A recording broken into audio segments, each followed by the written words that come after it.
And this dish is a lamb Lichfield asparagus, pressed lamb belly, Zim Zimmer. So you've got these lovely pieces of meat, skin, fat, meat, fat, skin. Let's go. Wasabi's flouring as well. Garlic, onion. So we're going to roast the lamb. We've got the elderberries. Try that. Nice, delicious. So that was our boat lamb, asparagus and lamb sauce. Welcome to the boat. We are doing another recipe. The lamb this time, you may have seen in the video, I'll be butchering the lamb that we reared ourselves here at the boats. And this dish is a lamb Lichfield asparagus, pressed lamb belly and lamb sauce. Let's get into it. The longest part of this dish is the confit of the belly, the pressed belly.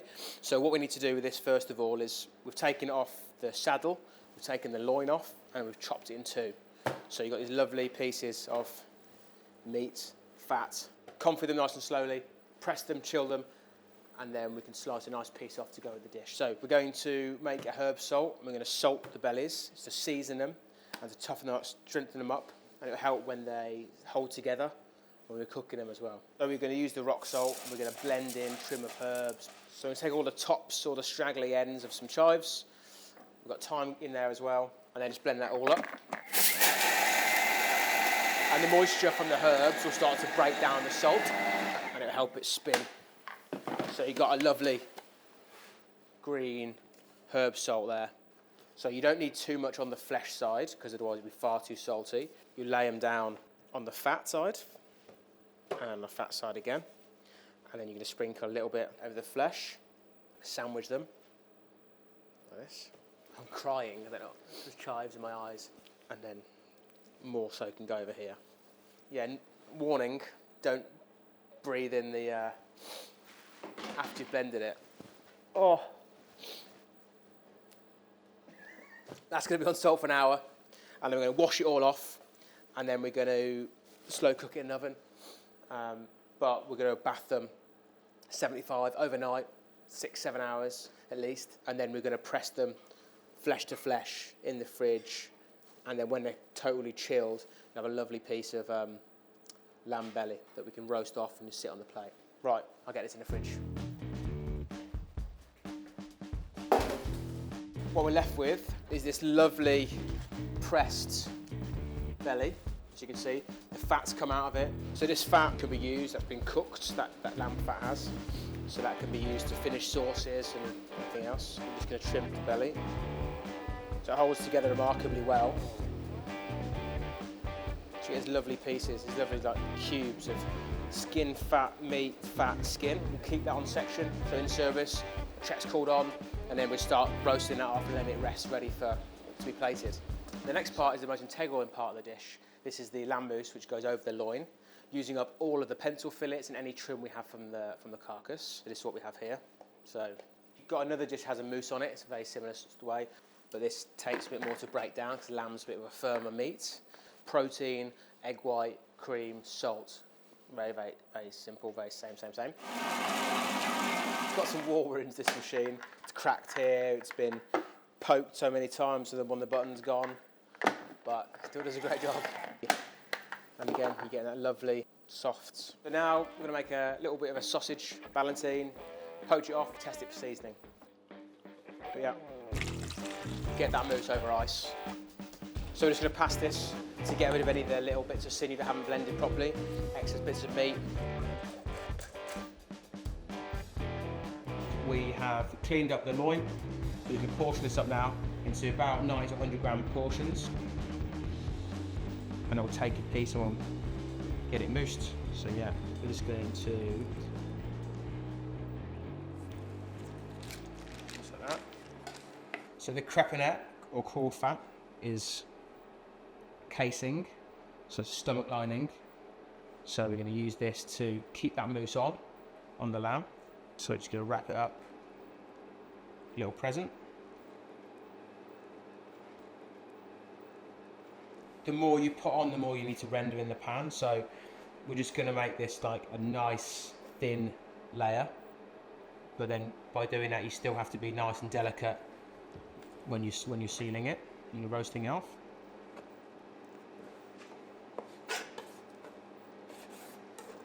So that's that. So there's lamb mousse on top of the loin, chives and the mousse, and just held together crepinette.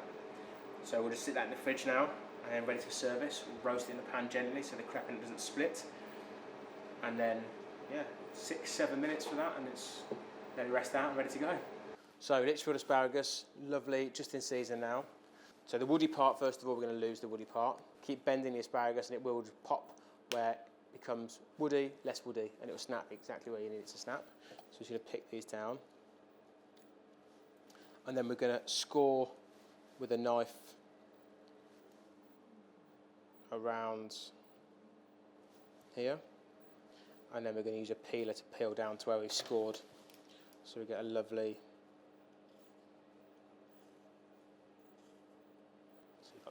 lovely bottoms of the asparagus there. We're going to make a little asparagus puree. So garlic, onion, all the trim from the asparagus, and then we're going to chicken stock, butter, and then what we're going to do is when we're blending it, we're going to add a little bit of green chard, just to give it that body and keep that colour. Let's go. It's all coming on, nasturtiums, beetroots coming up, that'll be ready to go into the ground. Pea shoots can go in the ground, put those in the garden. Yeah, carrots are coming through as well, Max. We do have some spinach actually, I can use spinach instead. But all the wasabi's flowering as well in the aquaponic system. I need to thin them out, but Max, look at this little guy. Baby radishes. Is this even? Oh, it might be chard. Oh, it is chard, yeah. But it'll all work in the same manner. Some nice leaves. We'll take some thyme in as well. Oh, it's just starting to kick off again. My favourite. A bit rosemary. Yeah, always good with lamb. Right, let's get the asparagus in. I'm going to use a little bit of this as chicken stock. Little pan.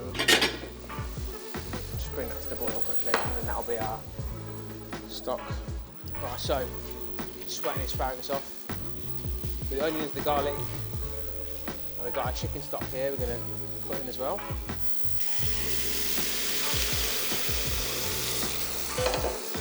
The trick is this one just being nice and fast because we want to keep that lovely green colour to the puree. So nice and quick, just cook the asparagus, get it out, blend it, add the few green leaves to really help with the colour, and then get it out, pass it over ice, away, finished. Away.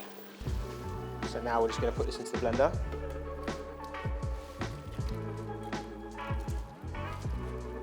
Just our wash leaves from outside. It's going to go in as well. And then we're going to get that blended.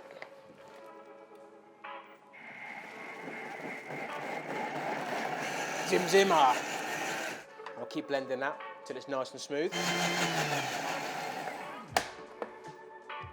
Nice. So, I'm going to get that blitzed a bit more, seasoned up, passed off into a bottle, and then ready for plating. So we're going to roast the lamb. A nice roast on that. Bit of thyme, rosemary, pork fat, bit of butter. And we've got a nice render on there. I'm going to turn it over. And we need to be delicate with the core fat because you saw when we were wrapping it how you can see straight through it. So you need to make sure that we get a nice colour on it. It renders it so it's nice to eat, but also it's not going to burst and the mousse is going to pour out the side of it. And you see it starts to go translucent, the fat. You can't even see it anymore because it's nicely rendered down. Touch more butter, because why not? And then I'm just going to put it on this tray. And that lovely plump starting to cook nicely. It's on there. Use some herbs as a little bit of a trivet, just to lift it off the bottom of the tray. Get that over the top again. In the oven we go, 180 degrees. That's exactly what happened in service. The guys will check on, that comes out. If it's on tasting menu like it is, 1 course before, the lamb starts to get roasted, into the oven, rested, cooled away, perfect time for resting. Rest of this to come together. So Jordan, I guess at the meat at the moment, will gather the garnish and on the pass, whether it's working with the guys on the fish and the meat, talking to each other the whole time, bringing things up, garnish, a fried element, whatever. everyone gets the pasta at the same time. And that's my job in the kitchen, is to coordinate everyone working together to hit the pasta at the same time. The lamb belly, we've been pressed, it's cooked, it's pressed. I've whipped the skin off, so you've got a lovely little layer of fat on it. And then we're just going to use the same pan we use for roasting the loins in. So we'll just cook two, just make sure we've got, me and Matt can have a little bit of a scran. That'll be time from the garden. Bit of butter. So yeah, we're just going to get a lovely colour on that. And also with the fat as well, don't use too much oil, because the fat from the lamb's going to render out and it's just going to start to cook itself in its own fat, which is great. With anything that's braised, I get quite frustrated when you spend all the time looking after it, you salt it, you cook it a long time, and then you get it out, and then you're really knackering the meat side. That braised meat becomes tough. You're drying it out. So we're only really getting a nice colour on the fats. And then once that lovely crisp fat, then we just roll it around, warm it up on the grill gently, and then it softens up.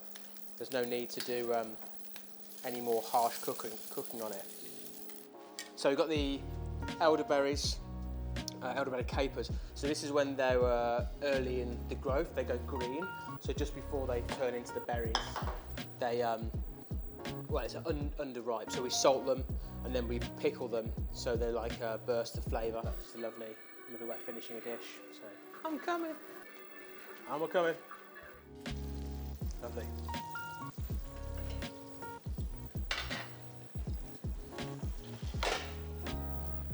So we'll let this guy just rest out, and then we'll put this in here. We can give it a flash. That's the belly.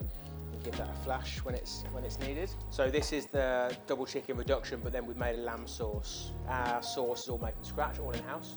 Finish this dish. We're going to use these lovely capers, very sharp. You get an elderberry flavour, but a bit more of a bite to them because they're young. Got this lovely lamb fat in there as well. And lamb fat's got an amazing flavour, so good. So that'll really come through. More fat, more fat. Split it a little bit of oil and just touch a little bit of water just to kind of lift it. And when you're boiling sauces and it's on the stove, I always have a little bottle of water, a little squeeze bottle of water, just to keep it back to the consistency it needs to be at. It's very easy to take your eye off it, it's boiled a little too far. So a little bit of water, a little bit of fat, and you can bring it to exactly how you want it. So with asparagus, you know when it's cooked, a couple of minutes, you just want to be able to bend it slightly. Very nearly there. Al dente, but not under. It's a very fine line of asparagus from being raw and being nice to eat. So nice salted water. Blanched, rolled in rapeseed oil, nicely seasoned. Got some lovely sea beet we've just thrown through the water as well, just to take the edge off that one. Try that. It's banging. Good, yeah? Banging is the word. Yeah. That's delicious. It's lovely lamb. The mousse. Boat lamb. Belly.